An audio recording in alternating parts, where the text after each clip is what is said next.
Hello, everyone. I'm Maria Theodoulou. I am a medical oncologist up at New York Oncology Hematology. I've been up here for 5 years, formerly from Memorial Sloan Kettering Cancer Center, and happy to be here. I am going to partner this series tonight with Dr. Arsyl de Jesus, who is not only one of our premier 4 radiation oncologists, she's also vice president of the practice and has been a board member for 10 years. This program developed about 5 years ago in cahoots with my clinical nurse when we had a week where lots of young patients were coming in diagnosed with breast cancer, and the ages ranged from 24 to 35.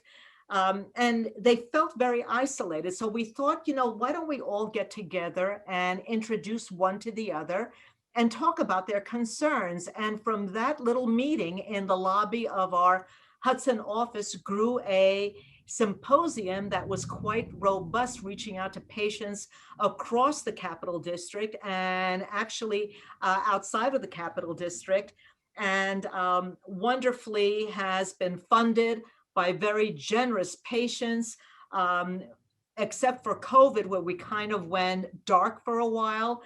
This has been a passion of both Arsyl and myself, reaching out to the community and really trying to bring conversation and concerns and hopefully some fun in learning. Arsyl?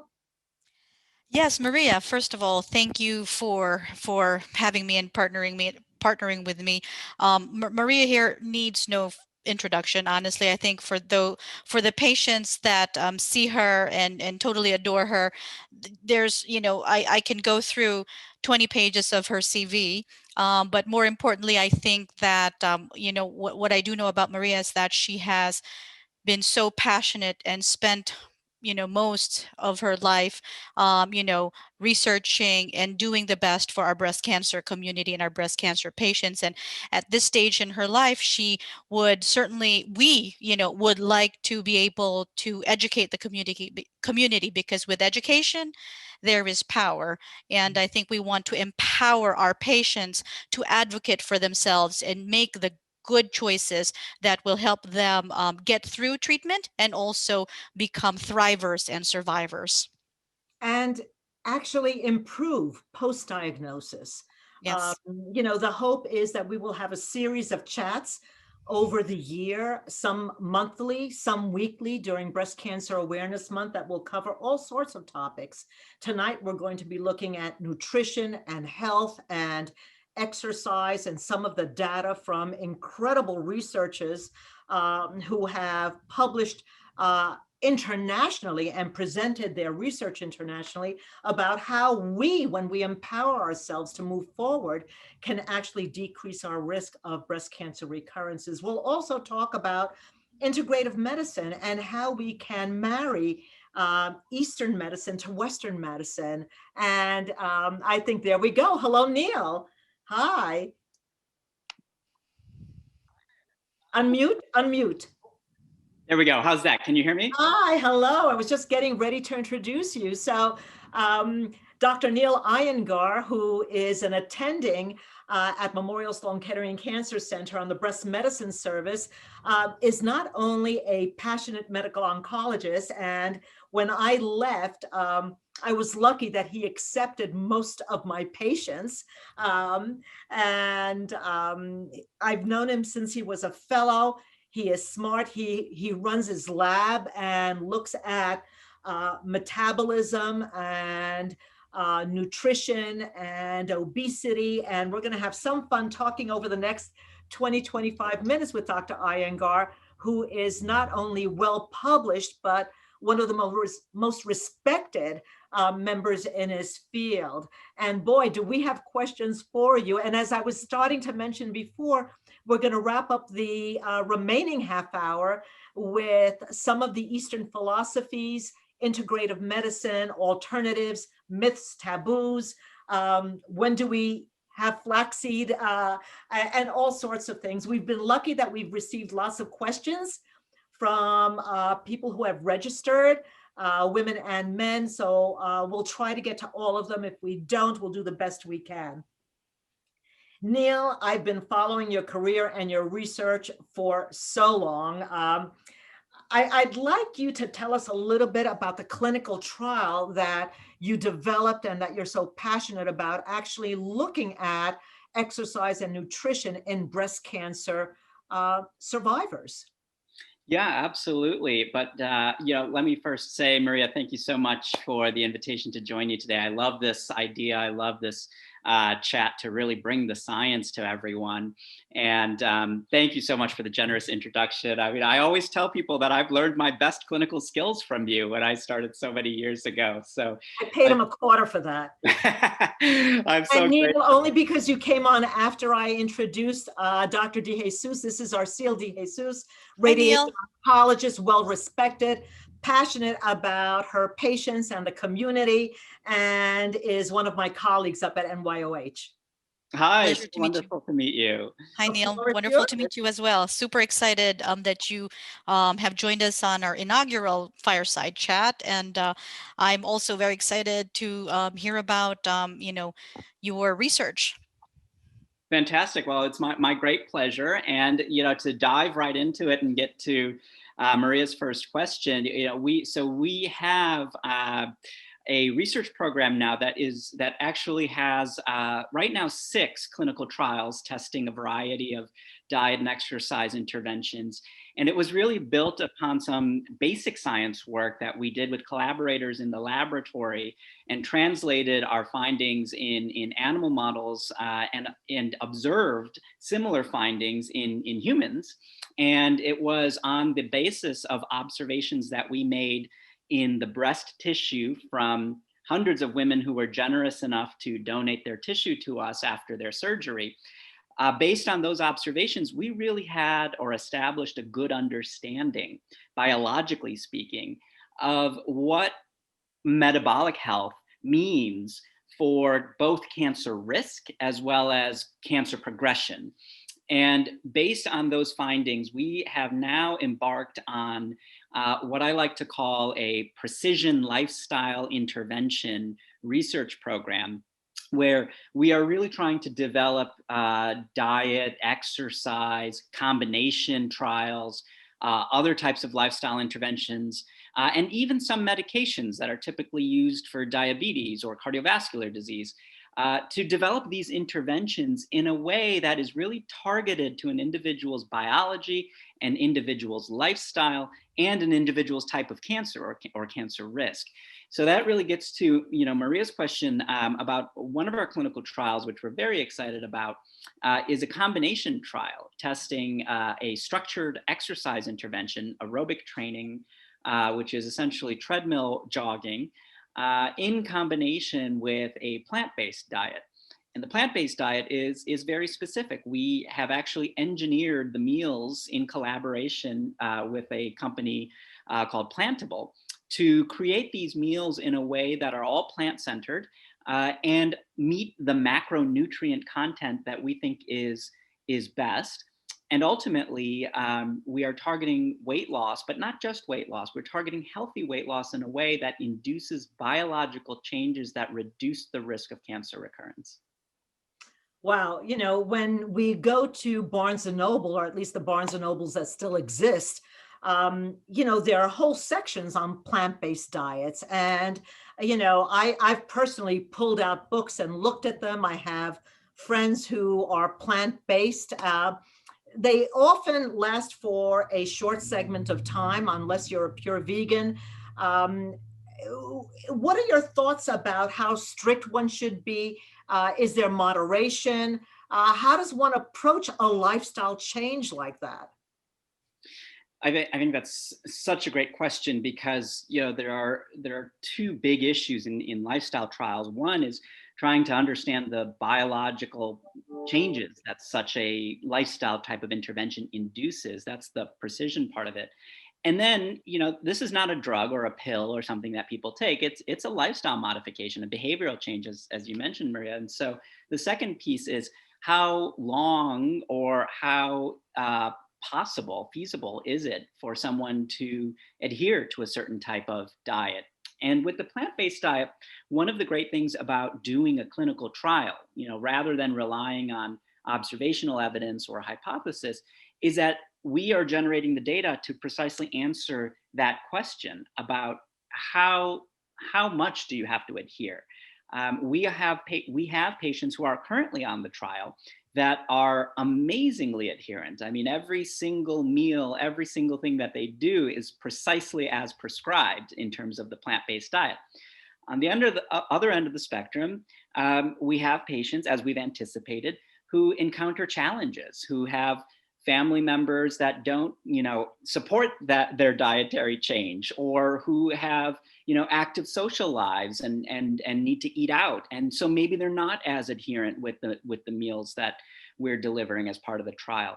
But that's okay, because that sort of spectrum will allow us to analyze ultimately what's happening in terms of the biology and the tissue. And we'll do those kinds of analysis to look at, is there what we call a dose response mechanism, meaning do you get more benefit if you're 100% adherent? Do you get less benefit the less adherent you are? Or is it all a bit of a wash? Or is there a sweet spot? So for now in clinic, I'm advising a plant forward diet, which is mostly plants, fruits, and vegetables that are minimally processed. But if a person wants to incorporate lean meats into their diets, I think that's okay. We don't have evidence suggesting that that's harmful. There are certain meats, like highly processed meats, particularly highly processed red meats, where we do have evidence that that's harmful. So I do advocate for near abstinence or full abstinence from those kinds of meats. But I think there is room in terms of clinical practice for moderation, but we'll have those answers soon, I hope. It's interesting, when there's a clinical trial, there's a structure to be able to generate data. And I know that one of my patients from Albany came down to participate in the trial, and she was randomized to the placebo group. And in following her, the interest for me is in that group that's placebo, that's supposed to move forward with their routine. She has done everything that she can to go plant-based. She has done everything she can to exercise and decrease her calories in a methodological, healthy way. I wonder, how do we skew the placebo group? How are we skewing by somewhat semi-compliance in the treatment group? And are those going to be subsets that we're going to have to look at? Which I find so challenging, but rewarding also, as long as we know to ask the questions. Tell me a little bit about your interest in obesity and inflammation and aromatase. I think that we should have placards up across the United States the way we do, for smoking is dangerous to your health. Can you talk a little bit about that?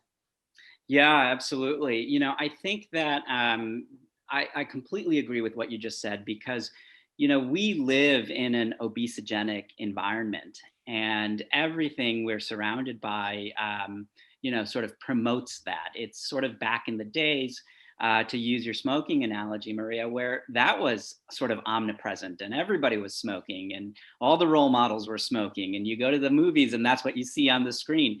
We live in the same sort of environment right now. We're living the same thing, but in terms of obesity and the food industry. I have old postcards from the 1950s with surgeons with their camel, in the advertisement.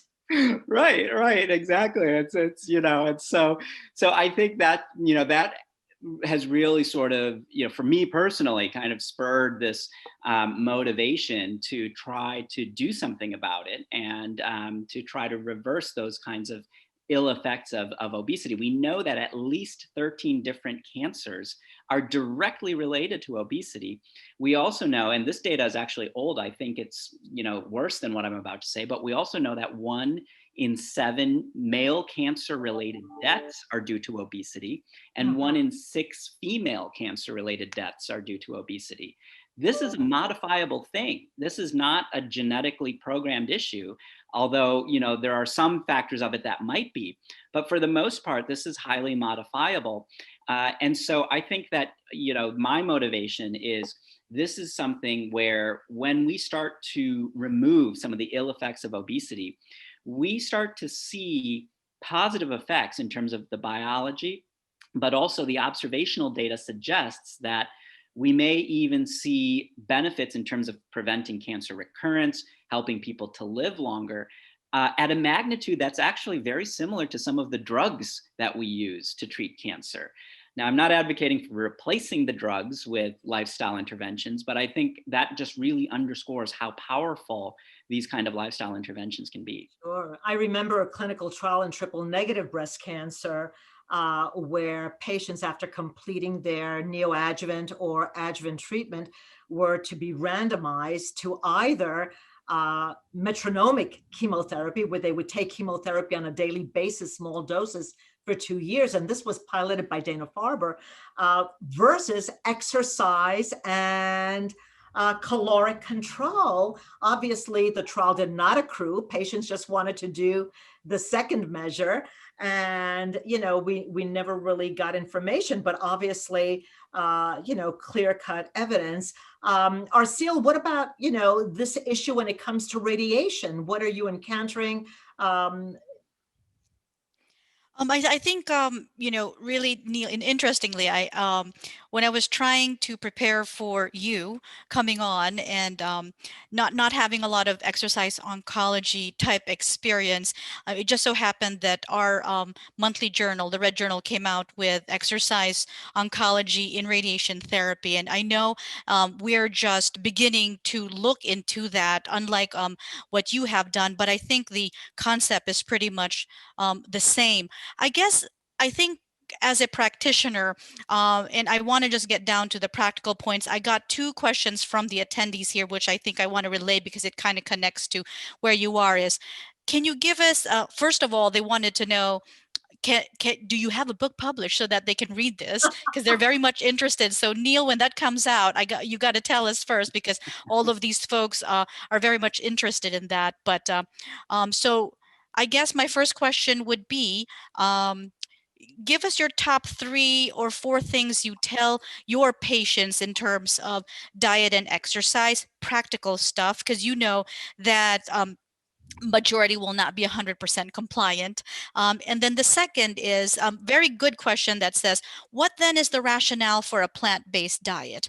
Why is it to reduce inflammation or the inflammatory effect of, of meats, red meats and such, or processed meats? Yeah, these are great questions. Thank you, Arsyl, for that. And I hope that we can really export some of this research into other settings like radiation and like the pre-surgical setting, all of that. These are 2 very important questions. I think in terms of practicality, a lot of this is, what do we do? What do we know now? What can we do now? There's a lot of room for improvement. But what can we do now? And that is where it's a little challenging, because most of the data that we have in terms of lifestyle intervention come from observing large populations of people and their behaviors and how that may associate with their outcomes and clinical outcomes or cancer-related outcomes. And that's a bit of a challenge because, as we know, there are a lot of confounders, there are a lot of variables that may, at the individual level, influence things. That being said, there are some observations that are so robust that we see over and over again that I think that we can implement those changes in clinical practice now. So what I tell people has a little bit to do with what setting they're in. Are we talking about someone who's trying to prevent cancer? Are we talking about someone who's been diagnosed with cancer and is about to go through intensive chemo and so forth? Or are we talking about a survivor who's 10 years out? So first we identify what setting that person is in, and then we approach it with some general sort of rules or paradigms, if you will. In the preventative setting, generally speaking, avoiding obesity is very beneficial. And it sounds sort of obvious, but it's hard to do, and it's incredibly important. I mentioned earlier 13 different cancers related to obesity. It is the leading modifiable risk factor for cancer, and so we can bring down our cancer risk, not prevent it entirely, but we can bring down our cancer risk or stack the deck in our favor by keeping our body mass index in a healthy range. I tell folks to shoot for less than 27 for their body mass index. That's your kilograms, your weight in kilograms divided by your height in meters squared. Keeping that less than 27 is observationally healthy. The other piece that we're learning is even for folks who have a normal body mass index, but higher body fat levels, that increases their risk of breast cancer, colon cancer, and some other cancers. So if you have the opportunity, even if your body mass index is in a healthy range, if you have the opportunity to get your body fat measured, whether it's in a gym where you stand on one of those scales with electrodes called a body impedance machine, or if it's at your primary care doctor's office, I would say that that is a very accurate way of assessing your metabolic risk for cancer, and keeping your body fat levels less than 30% is very advisable, is very healthy. And then the final thing that I say, now this has to do more so for folks who have been diagnosed with cancer, is that both of those two things apply. But also for folks who have been diagnosed with cancer that are about to embark on chemo, especially for breast cancer, or who are about to embark on hormone therapy, be it for breast cancer or for prostate cancer, those folks are at risk for gaining weight. And we've observed that in general, most people with breast or prostate cancer actually gain weight because of those, or in parallel with those interventions. So the rule of thumb there, again, from observational data, is to try to avoid gaining more than 10% of what your body weight was at the time of cancer diagnosis. That has been associated with a protective effect from cancer recurrence. I'm hoping in the near future we'll have data from the clinical trials where I can start to give even more specific advice, with regard to weight and body fat levels. I can pause there and then address your second question. I know I just said a lot, but let me just pause there and see if there are any points of clarification. Well, there are two questions that have come in that are related to this. And some of my patients who have carried excess weight all of their lives since childhood. And then the other patients who were thin and doing well and entering menopause or past childbearing started to gain weight, when all of their metabolic processes were altered. Is there a difference in those risks? Someone who has carried their weight lifelong and really have not changed, or versus those patients who are now gaining weight and where they hadn't gained it before? And the other question that came in that I don't want to lose sight of is, I thought a great question that came in. Hi, I'm going to introduce Dr. Bao very soon. Hi, is what about drugs that are not labeled for chemo prevention or decreasing breast cancer risk, like metformin, some of the cardiac drugs that you're now incorporating into some of your clinical trials? Patients are asking about this all the time, dating back 15 years ago when the University of Detroit started the trial with metformin. Patients have been asking, can you give me a prescription? Can you give me a prescription? They're still off-label. I advocate clinical trial, participation. Please take it from there. Yeah, all such important points. So, for the first piece of it, in terms of the chronicity of or the exposure to obesity, I view obesity as a carcinogen, and the longer a person is exposed to it, the more compounded the risk becomes. And this is why childhood obesity is such a big issue, because a person is exposed for a longer period of time to all of that metabolic dysregulation, the high insulin levels, the inflammation, the altered hormonal levels. And that is sort of, a risky place to be. And so the good news is, of course, we're learning that you can reverse that biology. And so there are things that we can do about that.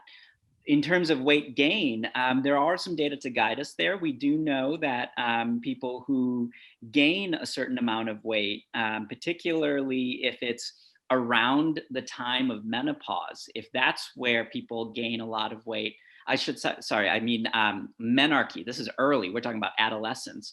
If people gain weight during that time, that puts folks into the obesity range.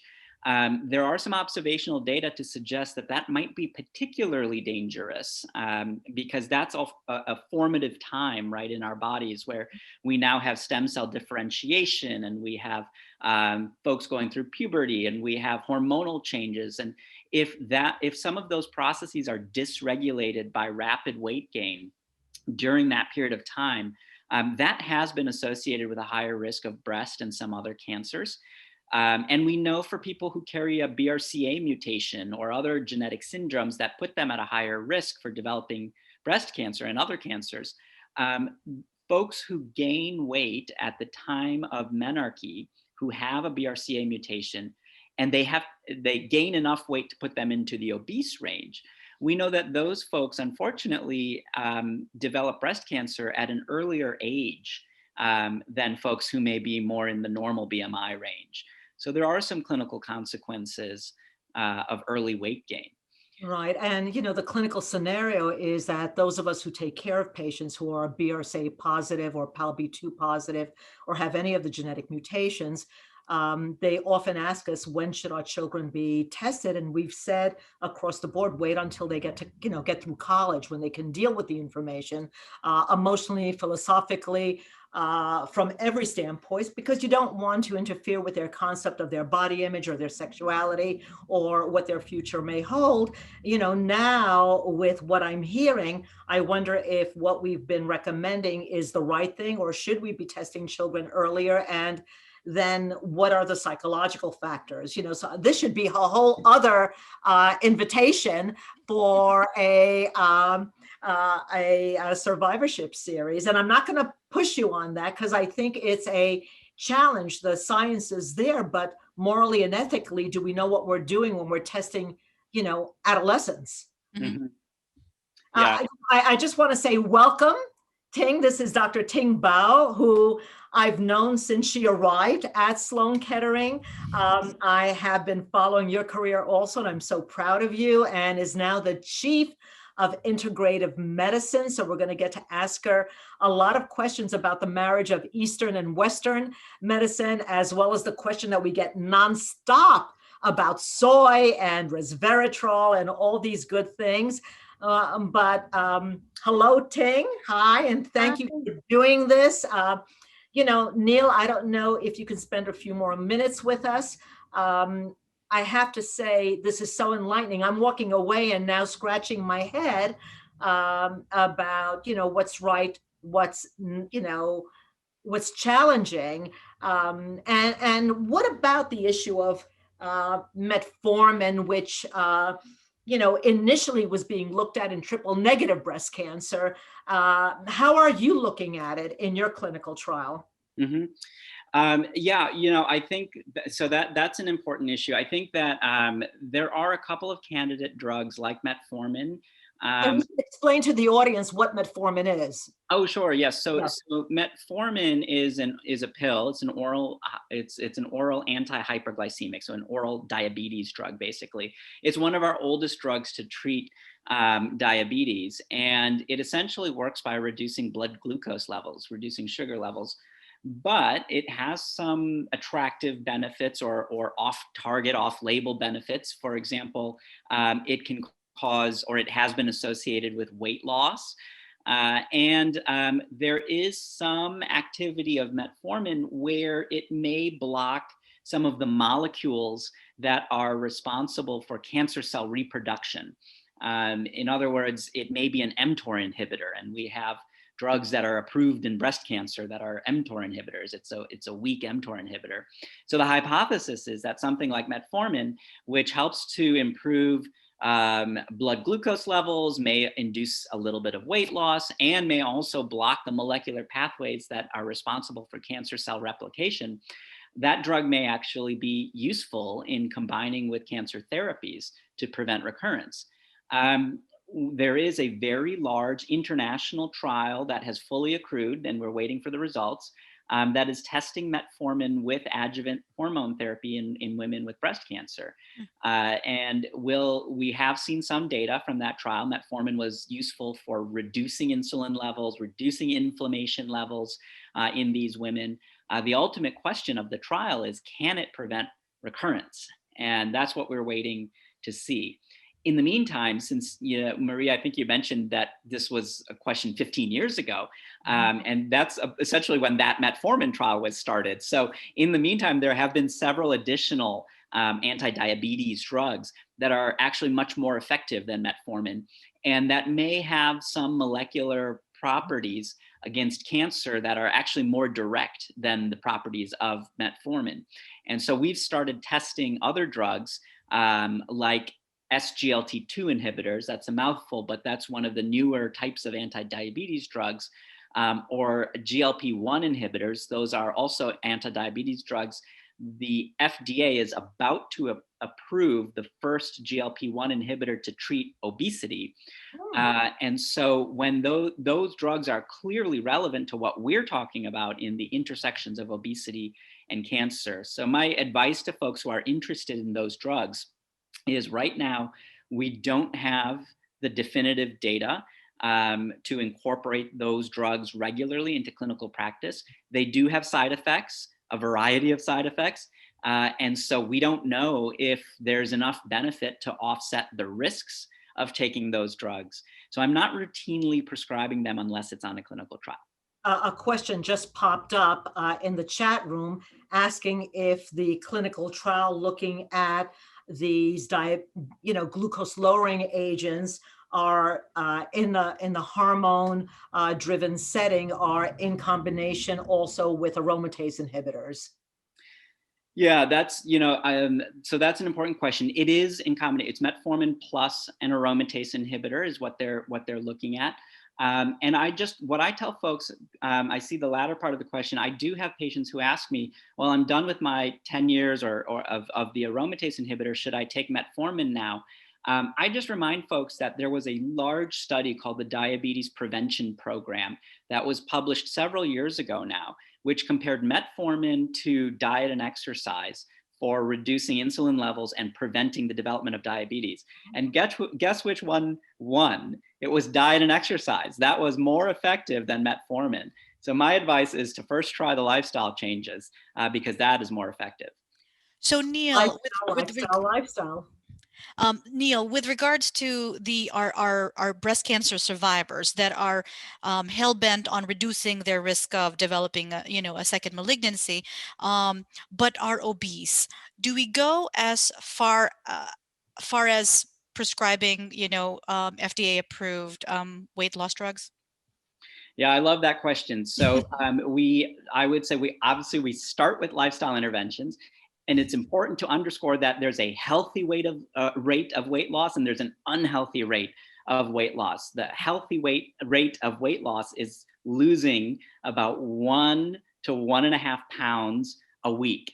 Any faster than that might actually be harmful. We have data from men with prostate cancer that rapid weight loss is associated with more aggressive tumors.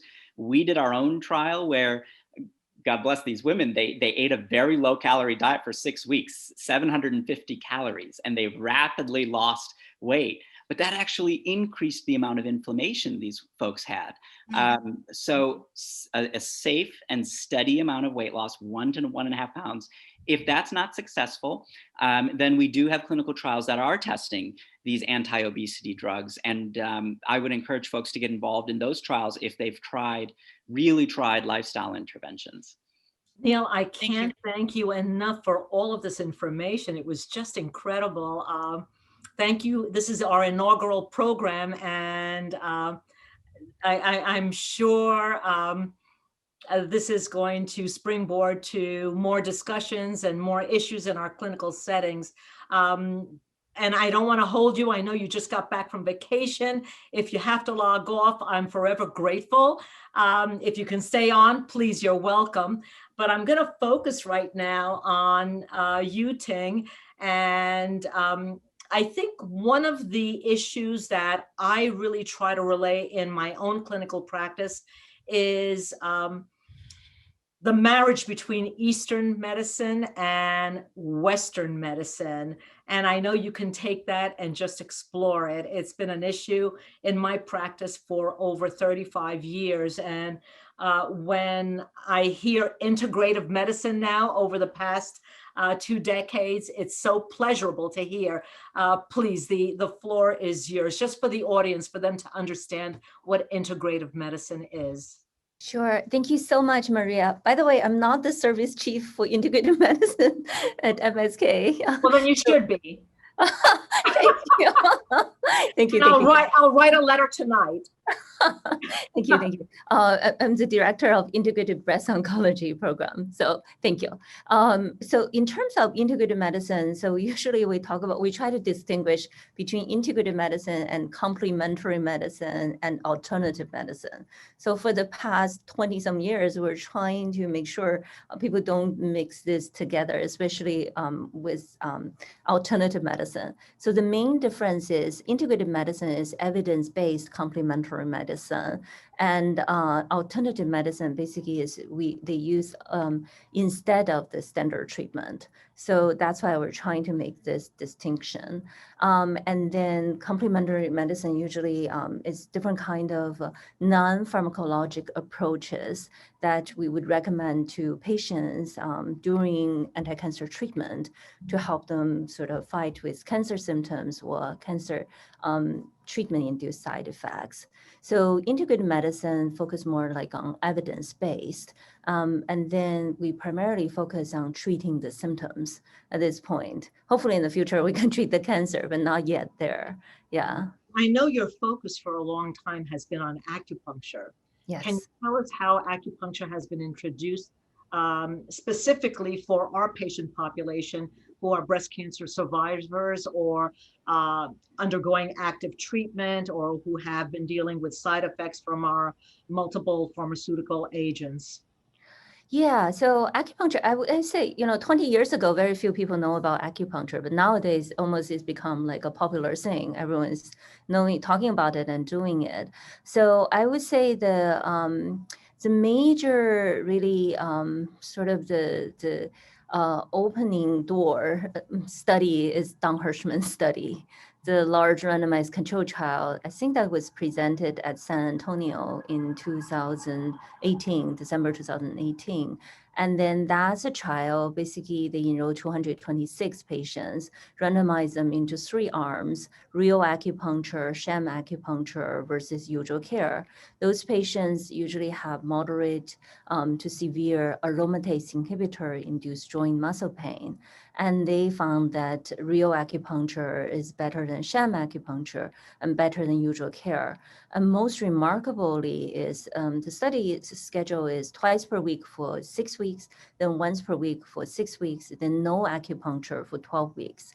And you can just see that at end of 6 weeks, the pain reduced. And then that continued at week 12. And without acupuncture, the effect continued at week 24. So that both clinically and statistically significant. So that basically opened the door.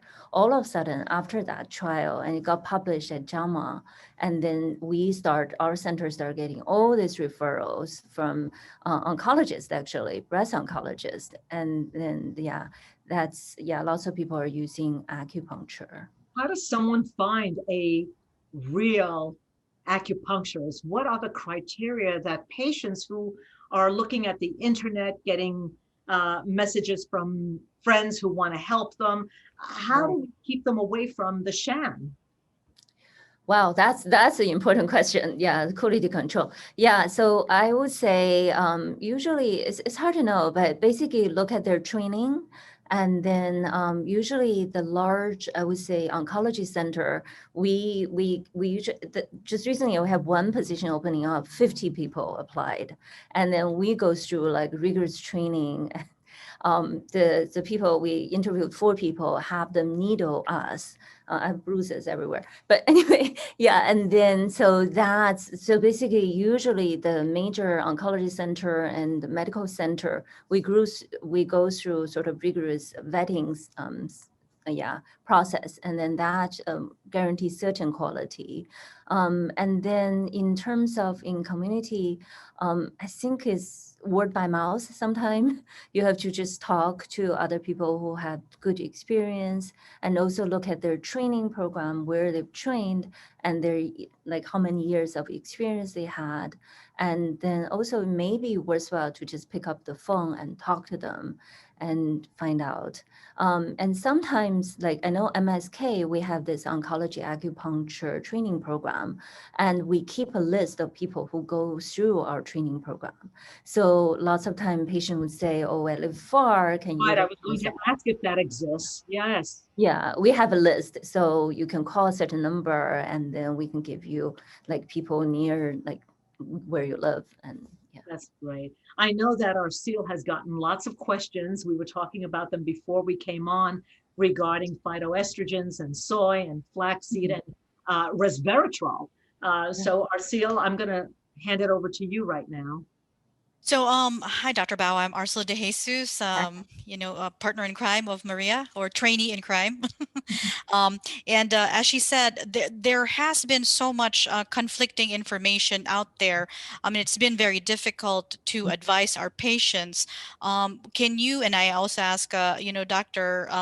Neil here about this, just practical tips of what we can tell our patients in practice, with regards to flaxseed, soy, phytoestrogens, more in general. And then I do have follow-up questions on acupuncture that came into the chat box. Sure. Sorry, I'm late. I was in clinic seeing patients. So I'm not quite sure what Neil said, but anyway, feel free to argue with me if I say things differently. Neil is still here. It's going to be good. Yeah. So flaxseed, actually, our group actually recently did a sort of systematic review. We looked through all the data, literature, and stuff, and we only found 3 randomized control trial in like flaxseed versus breast cancer survivors, and the data is really not there. And what we do know is within flaxseed, it has thousands milligrams per kilograms of phytoestrogen. So I would say it's a little bit dicey. I wouldn't take too much for ER positive breast cancer, just because among all these things you're taking, like flaxseed and soy has, I would say, highest amount of phytoestrogen. So be careful. But with that being said, I would say those 3 randomized control trial really didn't really show any side effects, and on the other hand, didn't really show it helped with hot flash either. So and then one study shows it decreased Ki-67, which is a proliferative marker, and the other one shows it's kind of increased. So the data is very conflicting. So bottom line is, I even met with the head of nutrition service at MSK, and we came to a kind of conclusion that at this point for flaxseed, we would say it definitely doesn't make sense to take it every day for breast cancer prevention. It's just no data. But on the other hand, a little bit here and there is fine. So we usually say, just maybe practically less than 1 tablespoon, and preferably no more than 2 to 3 times per week. Yeah, Neil, you and I have had this conversation on a private level as well as in forums like this, and you have often talked about the study that was randomized in China, where women after their breast surgery, and obviously Ting, you're going to be aware of this, were randomized to very high doses of soy products versus their regular intake. And there seemed to be a benefit, if I'm not incorrect, in the very high doses of soy in that patient population. Yet I know we can't extrapolate that to Western women, and it's nowhere near the kind of soy that we take in the United States. So just clear that up for me and the audience. Both of you. Yeah. Yeah. Ting. So, I mean, my understanding is really, I totally agree. I mean, things work in China does not necessarily work here. For example, yeah, so yeah, I wouldn't go too much into detail about that part. But anyway, so I know like epidemiologic study, even they talk about people growing in Asia, and they usually have like some, in Asia, in average, I just look at the data, they usually intake of sort of phytoestrogen is about 20 milligram per day, whereas here is less than 1 milligram. So they grow up in that setting with high like phytoestrogen.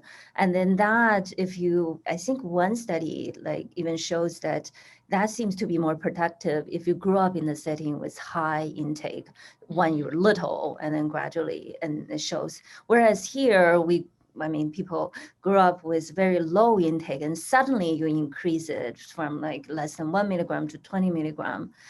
I actually think there may be more harm compared to good. So I don't necessarily think I mean, data evidence, you have to look at the population, look at the dosage, look at many, many things. So I don't think if with one positive data, you can just completely change everyone else. Yeah, on a simplistic level, I know when I've looked at clinical trials in the metastatic setting with some of our biologics with chemotherapy, we see that in some of the Asian populations, there's the more thrombocytopenia or neutropenia than we see in Western women. So we don't know how, as a host, we metabolize these products. So I always caution my patients, moderation, moderation. And I say the same thing that you do, Ting. I say no more than 2 to 3 servings a week, and pick your product. It shouldn't be 3 servings of soy, 3 servings of flaxseed. Pick which one you're going to have on a very moderate level if you think that that's going to benefit you. And truly, I haven't found any data as of yet that has proven it. Neil? Yeah, I couldn't agree more. I think if any place is the key place to use the moderation rule, it's really for soy, because there are conflicting data, and we don't have data that moderate levels of soy intake are detrimental. And going back to the plant-based diet conversation we were having, soy is an important protein source for a person who's plant-centered. So I think here is an area where moderation is key. I totally agree. Yeah. Once in doubt, moderation. Yeah. Absolutely. Yes. But Ting, I want to just add on a little, add on a question, because it's commonly asked by our patients, what, especially because a lot of, chemotherapy in the younger females, as well as, on the aromatase inhibitors, they go, into menopause, and favorite question here is like they have hot flashes from hell. So number one question is, what products out there that we know that are on the shelf that are safe? Can they take it? Or is there something in Eastern medicine that you feel should be incorporated? Or even acupuncture, does that have any role for hot flashes?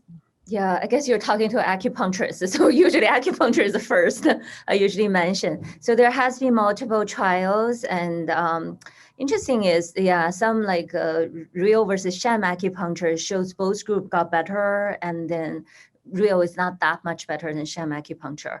However, they both are better than baseline, but then some other study shows real is better than sham acupuncture. So I would say when you compare with real versus sham, it's not definitive. However, when you compare real with no acupuncture, it's definitely like straightforward. It's definitely beneficial, and importantly, minimum side effects. So I think it's called a climate trial published in JCO, 200 patients, over 200, and then randomized to real versus no acupuncture. And the effect was pretty remarkable, significantly reduced hot flashes, and importantly, after you stop acupuncture, the effect continues. So based on those, we usually recommend patients to give it a try. Because I honestly just don't see NIH will fund a huge, like a large randomized control trial compared to real versus sham acupuncture. So practically speaking, I think it makes sense to at least give it a try. And in clinic, actually, I have lots of patients with hot flashes, and then I would needle them like once per week for like 4 to 6 weeks, and then space it out to once every 2 weeks, 3 weeks, and then just maintain with once a month. So it's totally doable. And so I think that's an option. And then second is talking about supplements. So one thing is relazine. So it's a pollen extract and it's over the counter. And we did a search, and then there's definitely no estrogen activity in it. And it seems to help people. So patients have tried a few months, and I would say try 2 to 3 months. If it helps, it helps. If not, then just stop it. It is a little bit pricey, but for some people it works.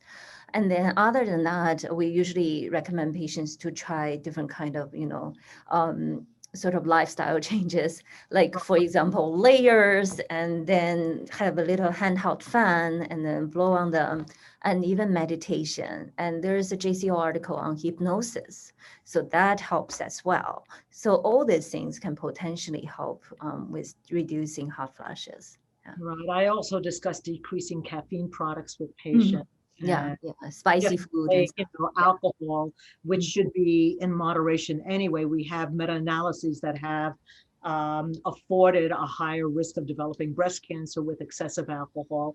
But, I tell my patients, if you're going to go out that night and decide to have a martini or 2 glasses of wine, be prepared to have your hot flashes. So lifestyle, again, going back to everything that Neil has been talking about, without question. And I think something just came up in the chat room. They wanted to know the name of that bee pollen extract. One of the patients. I'm going to type it here. Oh, okay. Right there. RELIZEN. Yeah. Very good. Over the counter. Yeah. Okay. This is great. I did want to ask a question about resveratrol, and I know that there are 2 different molecules, a cis and a trans. I know. Are you impressed that I knew that? Yeah. And I know that it has multiple favorable issues as far as antioxidants, and multiple publications looking at it regarding beneficial for cancer and other disease states. But there's also a phytoestrogenic component, although it's not a phytoestrogen. Can you talk about that a little bit? Yeah, to be honest, I'm not too familiar with the study for this. I think our program is likely going to do some like systematic review pretty soon on this area, and then I'll be able to say more. But my understanding is it does have some phytoestrogen. So to be safe, I usually recommend patients not to necessarily take it every day. So just the audience where I seem to encounter it is usually in those patients with present disease, advanced stage 4 disease that's ER positive, and those are the patients that I really try to have them avoided. What about taking supplements during radiation therapy and during chemotherapy? We tell our patients, no, outside of vitamin D, don't do it. Neil, what is your thought there? Yeah, Neil, mostly like the high dose antioxidant stuff that they like to take, Yeah, great question. So I generally, until we have more data, I try to avoid supplements beyond things like vitamin D or biotin, unless the supplements are recommended in conjunction with somebody like Ting or the Integrative Medicine Service that have actually looked at potential interactions between the supplements and chemo or something like that. And there are, Arsyl, you mentioned some of the high dose antioxidants. We know from laboratory experiments that some of the high doses of those kinds of things, like for example, vitamin C at high doses, can actually be used by cancer cells for growth. We know that lymphoma cells cultured in high doses of vitamin C grow more rapidly. So it's in my general advice is, apart from vitamin D and actually not high doses of vitamin D, because that can be detrimental, but apart from vitamin D and biotin, I think it's really important to have a conversation with your oncologist and also, experts in supplements like Ting to make sure that there are no sort of interactions there. And where I would caution patients, we know that David Goldie, before his death, was running a lab at Sloan Kettering as physician in chief and growing breast cancer cell lines on these high doses of vitamin C. As Neil said, our healthy cells love it, but so do our cancer cells that come from our healthy cells. And, oftentimes patients will come in on several thousand units of vitamin C. The body will pee that out. It's a water soluble vitamin, but IV vitamin C is where we can get into trouble. And so I'm going to just say it out there, be very, very careful about what we're dealing with when we're dealing with a new breast cancer diagnosis, a stage 4 diagnosis, and always talk to your oncologist and, request a telemedicine consult with Dr. Bing Tao, just be smart, just be smart. Ting, any comment on that with the antioxidants? Oh, I totally agree. I agree with Neil and you. So basically, we usually also the same thing when patients come to us saying they're getting radiation, and actually even before that, radiation oncologists tell them stop using like any antioxidant. Exactly. Yeah. So I think it's because there has been a number of trials basically showing when patients using antioxidant during radiation is reduce the effect of radiation. And then in terms of chemo, I usually say the same thing. And then there's just not only mainly it's a concern about antioxidants, and also lots of time, like if they're using dietary supplements, there's concern about drug herb interaction, etc. So that's a major problem. So I totally agree. Just be clear of antioxidants during chemo radiation. We're at 2 minutes to closing time. This hour has just flown by. This inaugural survivorship series is going to continue monthly and weekly during Breast Cancer Awareness Month. We're going to have some really exciting programs. One that I'm looking forward to is called The Breast, The Breast, The Breast. Are we all at risk? Next month, we're going to be looking empowerment with sex and finances. We're going to be reviewing all sorts of data in the adjuvant and metastatic setting. In October, we'll be looking at below the waist from a healthy sexual environment to ovarian cancer and genetics. I think if this program is going to be a success, it's because of you, Dr. Iyengar, and because of you, Dr. Bio. You've made this absolutely wonderful, and I cannot close without thanking Arsyl for taking on being a co-moderator with me during this series that we hope will go on long term, and giving out a shout out and a thanks to our donors, to our foundation, who have kept this program alive. I will name Faye Barmpalia from Greece, Stacy Fisher Rosenthal from New York City, who will be one of our speakers in the upcoming events, who has generously supported this program. And thank you to all of my NYOH colleagues.